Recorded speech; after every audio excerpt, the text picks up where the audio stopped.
What it is, what it do, you tune into the Jose Morales podcast. I'm your host, Jose Morales, and we're back in the ring after a long time coming, back in the ring with another podcast. I hope you enjoyed my last podcast, which was over a year ago. That's how long it's been.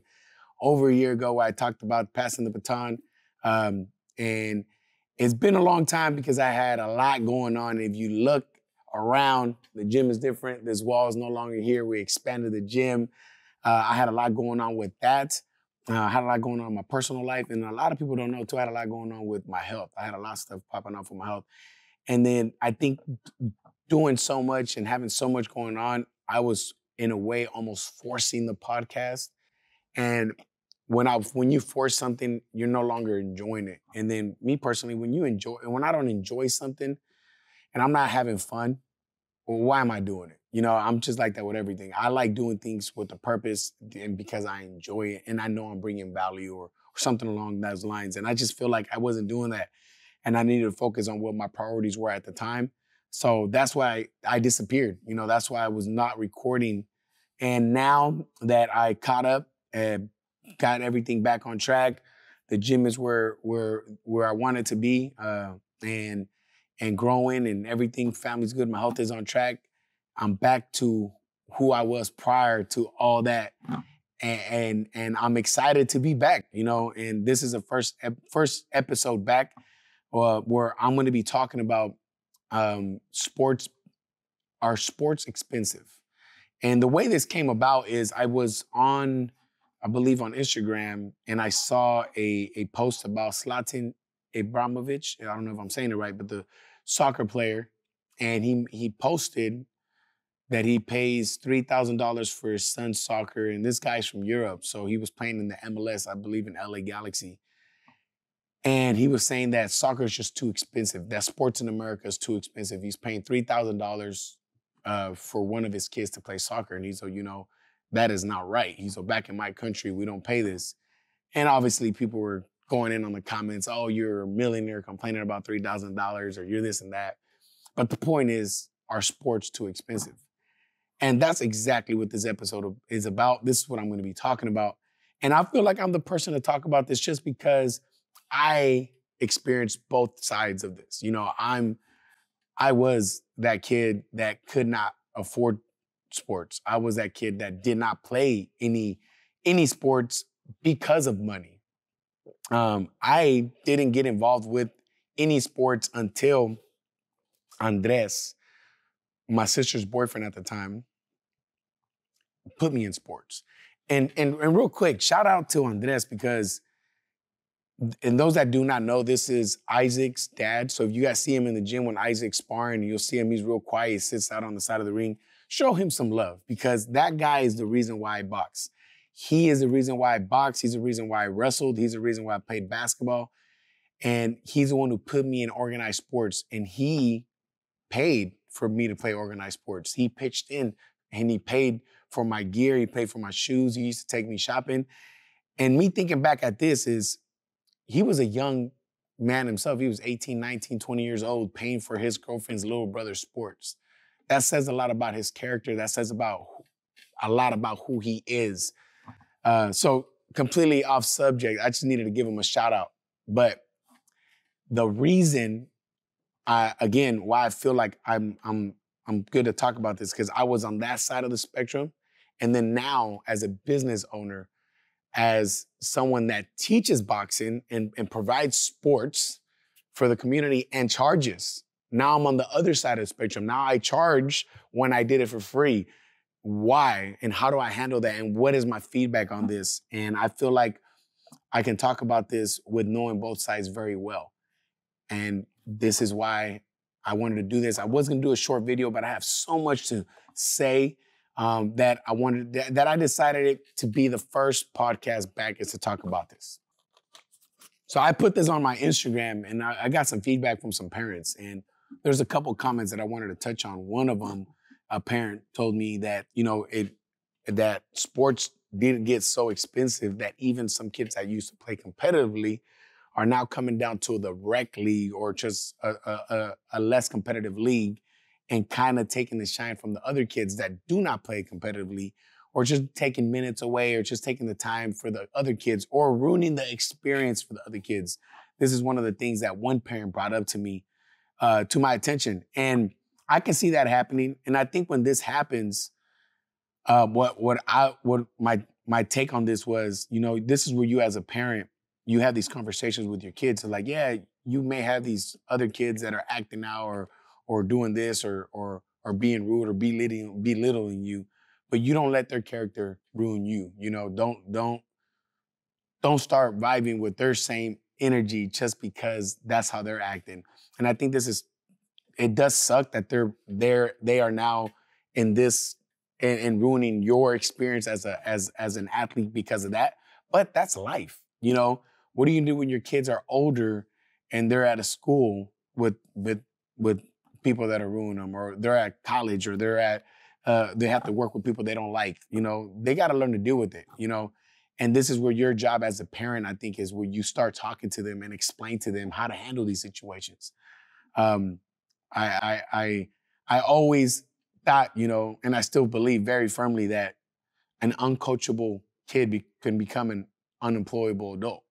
So coaching and sports is very crucial in a kid's life, regardless if you're a superstar athlete or not, but it's going to teach you a lot about how to work with other people, how to be around people you do not like, and having worked with people that you do not like. So I think that's how you handle that. Another parent brought up to me that there's a lot of daddy ball going out where, you have parents that pay a whole bunch of money to get their kids on these teams, travel ball, and they're paying an excessive amount of money to play on this team.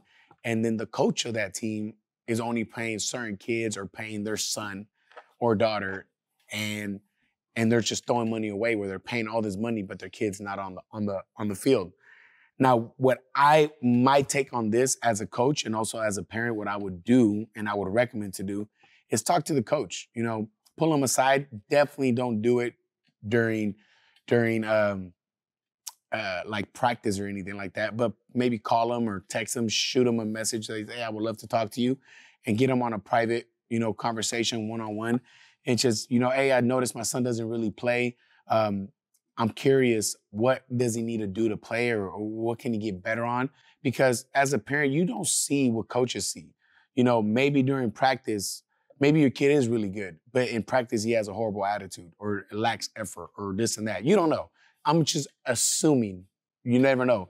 So this conversation is what's going to clear the air and is going to make everything clear. Ask him, what does my son need to do to play? Just ask him. Because I notice he doesn't really play. And hear what the coach says. Maybe the coach is going to tell you, oh, he needs to get better with throwing with his right hand. He needs to get better at this. He needs to get better at that. Or he needs to get better with his attitude.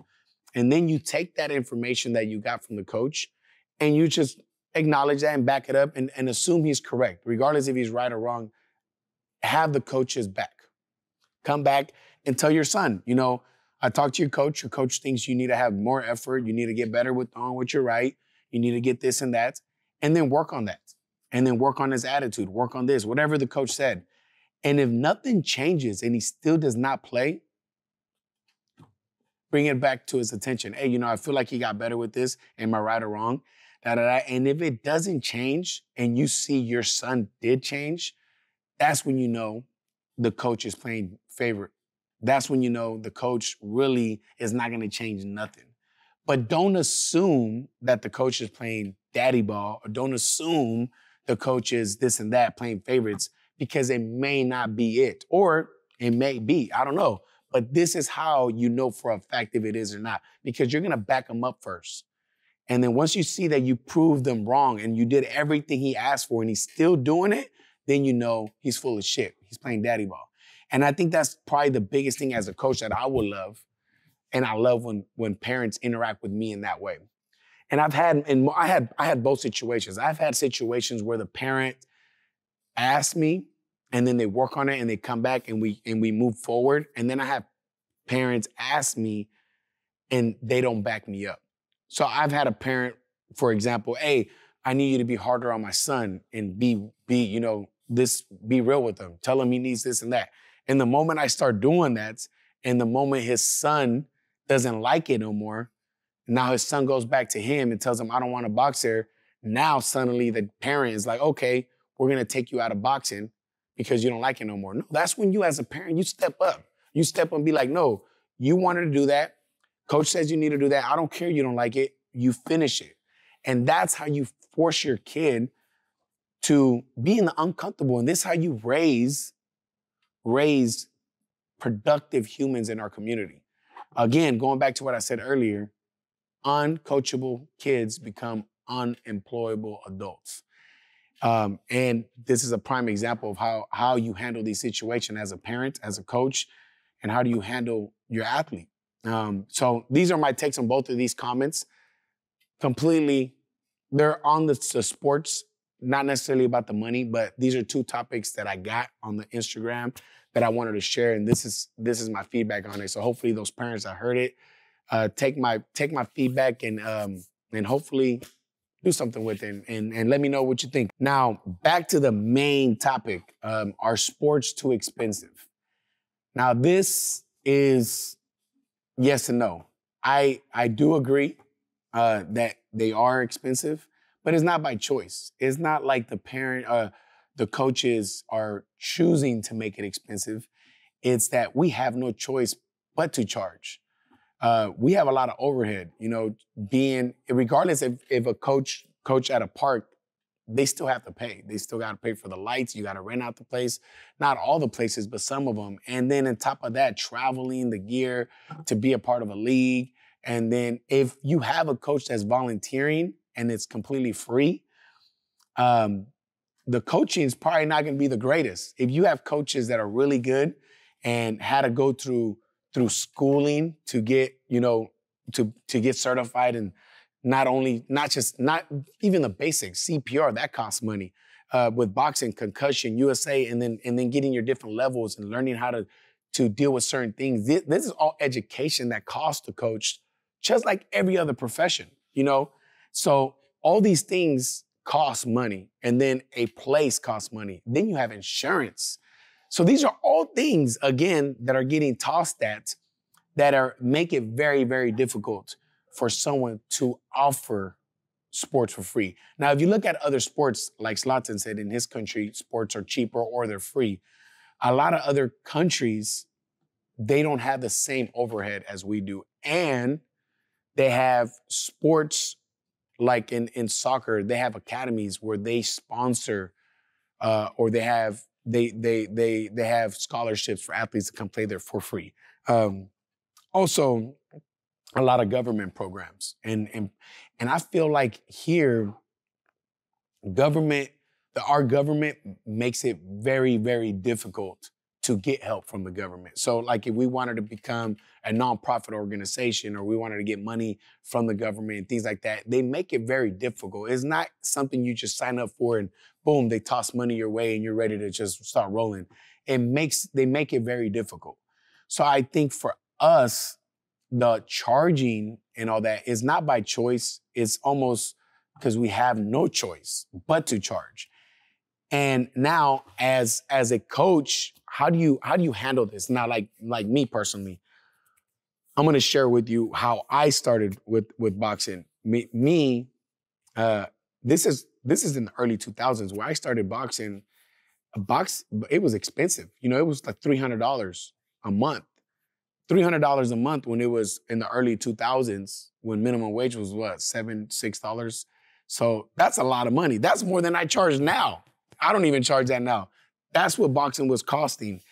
And my whole family pitched in. My mother, Andres, my sister, and they all pitched in to get me in.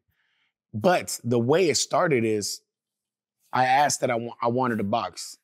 We found this gym. There's the only gym online. I got it. We went, found out the price. The price instantly was a no. We couldn't do it, not because they didn't want me to, because the money. We didn't have the money. And this is where I was stubborn. I didn't want to just take no as an answer. I kept bugging. I knew, and no joke, every kid knows this. And then they tell you else, no, they know. You know how much you can push your parent until you get your way. If You ask 5 times, they're probably gonna say yes on the 6th time. It don't matter how many times you ask, they ain't gonna say yes. Like, where your parent will take. With me, with my mother, I knew that if I kept bugging and bugging and bugging and bugging, she's gonna say no, no, no, no. But she's gonna see how much I want it. And she'll push so hard that if I keep pushing like that, she'll find a way because that's how much my mom loved me. And she knew, man, this kid really, really wants that. I'll make it happen for him. And I did that. I did the exact thing with boxing. I kept pushing after so many no's, no, that I finally got myself to boxing and convinced my mother and everyone to pitch in to get this. Now, this is where I'm going to give shout outs to the gym, Angelo and Carrie, because I think they handled this very well. They got me through the door. I started boxing, and then this is where you start seeing the person's character. I was there every day. I was there in the bus and light rail. I didn't live in a walking distance. And a young teenage boy doing all this to get to the gym and then training hard, maintaining everything they asked. That they wanted me to clean the mirrors, I cleaned the mirrors. They wanted me to do whatever. I just did whatever they wanted me to do. Every month, I was always late to pay and I was barely making the payments and I was barely making it happen. Until one month, they saw that I struggled, like, hey, Jose, we're going to give you a scholarship. And your scholarship, we're going to take care of your membership. And it was probably the best blessing. I mean, great, because now we got that weight off our shoulders of, how are we going to pay this every month? But that came from me showing my character. They didn't promote that. They didn't say, hey, come here, boxing's for free. Come on in, boxing's free. And that is exactly how I do it now.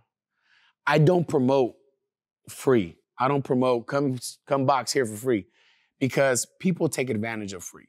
The moment, and it sucks because there's some people that probably wouldn't, but like everything, the moment you do it for one person and one person ruins it, they ruin it for everybody. And if you look at, for example, when you go to Costco and you're walking and they're offering, for you to try out these free stuff, oh, try this out. You get it because it's free. You're not getting it because you really have interest in it. It's just you're walking by and it's free and you'll get it, whatever, and you keep going about your day.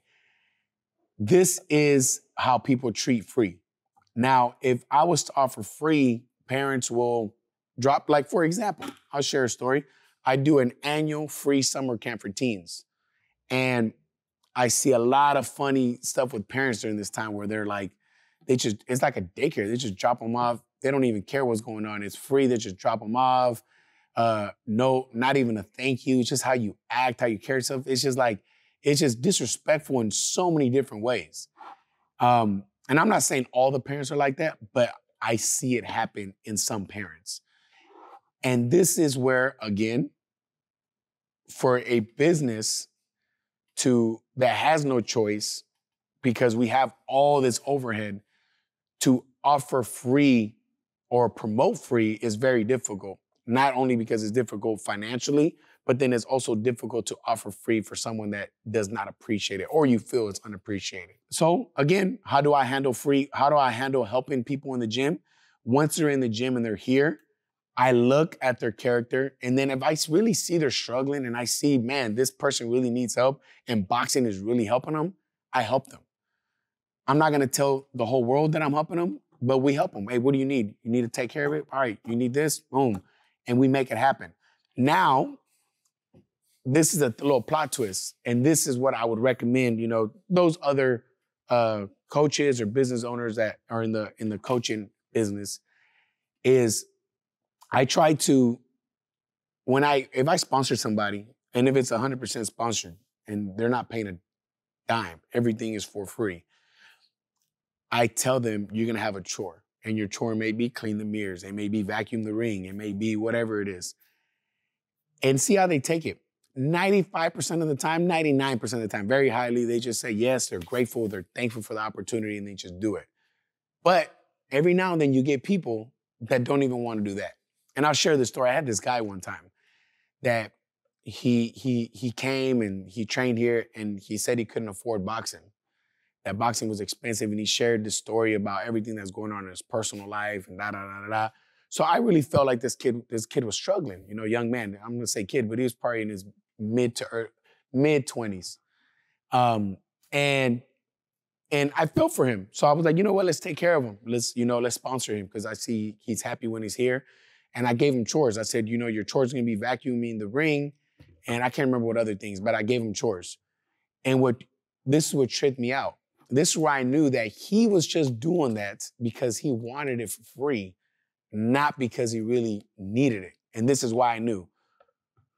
One, when I offered him the chores that he needed to do, he started saying, oh, if I have to do chores, I need to do this. That's me working for it. And now I'm working, the minimum wage doesn't add up. Like he started like calculating his time and how much his time is worth and this and that is not worth it. And I'm like, the fact that you're doing math about how long he's gonna take you to vacuum a ring and this and that is just like, and your time is not worth that and this and that and minimum wages. I was like mind blown. I'm like, think about it. I'm letting you do this for free just for fucking fun. I'm not gonna sit there really clock you in or nothing. I was just saying, hey, do this little chore.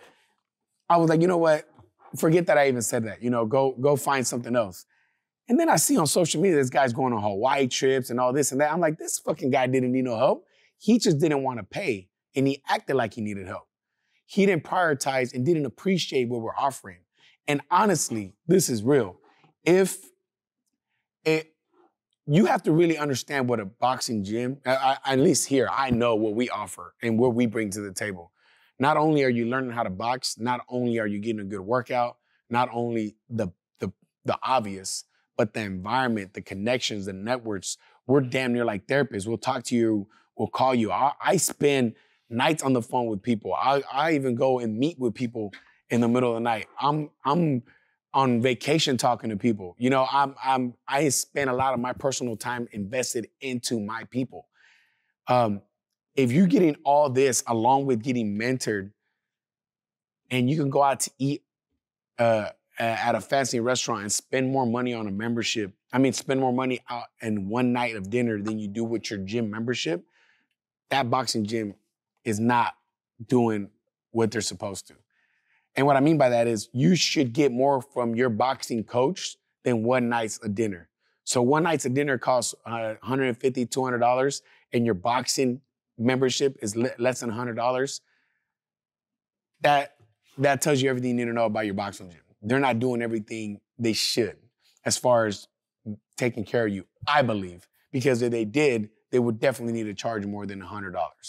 That makes sense? Because you're offering so much. And if you can't appreciate that, and you can't appreciate everything they're offering you, then that's obviously a whole topic in itself that maybe that's just not the right fit. And this goes with everything else, like childcare and things like that, where you can bend some rules to try to get things for free, where you get childcare for free, you get this for free. But if you really don't need that for free and you're just doing it to save some bucks, and then you have some people that really do need it for free, but don't have the opportunity now to get it for free because you ruined it for them, that's kind of where we're at with the sports things. At least myself this is why I just don't offer it for free, because if I just offered it for free, everyone will come in, and not just the people that really, really needed it. And that kind of sucks of our community that we're like that, we take, and then when it's no longer there, we're like, oh, well, we need that. Well, we ruined that. We abused it so much. Maybe you didn't, but so-and-so did. Now we don't have that opportunity for you. So that's kind of what sucks with that. But how do we fix this? I think if we really wanted to get this, which I do believe it is too expensive, but how do we overcome that? I think we need to put more pressure into our government, have the government fund more sports. I don't know, maybe give families X amount of money that it could only be spent on sports, or have the government fund gyms and coaching and teams and football and all this, and fund them and tell them they have to maintain X amount of students in there to maintain this X amount of money. Something along those lines. But we have to put more pressure on our government.